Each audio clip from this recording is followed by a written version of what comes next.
मंत्री जी पढ़ रहे थे तो उस समय भी आपने इस बात को गौर किया होगा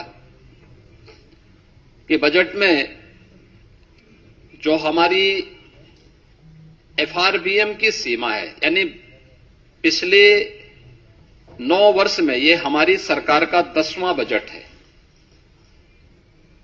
और पहली बार हुआ है जब किसी मुख्यमंत्री को 10वां बजट प्रस्तुत करने का अवसर प्राप्त हुआ है यूपी जैसे राज्य में।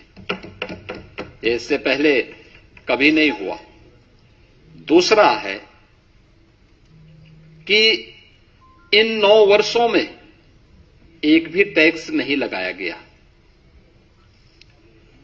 तीसरा है यूपी के अंदर जो भी कर चोरी थी, लीकेजेस थे, इन सबको रोक करके कुशल वित्तीय प्रबंधन के माध्यम से बीमारू राज्य से उत्तर प्रदेश को भारत की अर्थव्यवस्था का एक ब्रेक थ्रू के रूप में प्रस्तुत करते हुए रेवेन्यू सरप्लस स्टेट के रूप में प्रस्तुत करने में सफलता प्राप्त हुई है। 2017 में जिस राज्य में ऋणग्रस्तता थी और वह उसकी 30% से अधिक थी, उसे घटा करके हम लोगों ने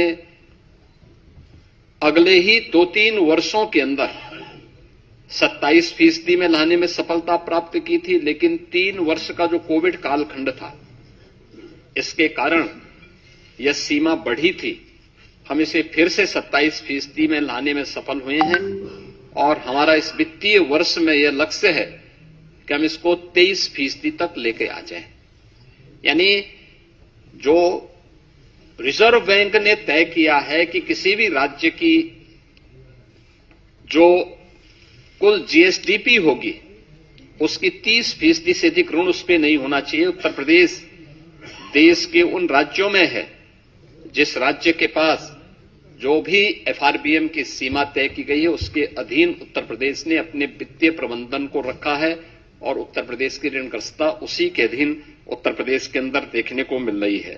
ये हमारा कुशल वित्तीय अनुशासन भी है। बिना अतिरिक्त टैक्स लगाए हुए उत्तर प्रदेश के अंदर वेलफेयर की स्कीम को, इंफ्रास्ट्रक्चर की स्कीम को और प्रत्येक सेक्टर में नई ऊंचाइयों को प्राप्त करते हुए विकास के नित नए सोपान को स्थापित करते हुए आज उत्तर प्रदेश जिस दिशा में आगे बढ़ा है, अपनी अर्थव्यवस्था को मजबूत किया है, उसके बल पर उत्तर प्रदेश आज देश की टॉप 3 इकोनॉमी में एक है।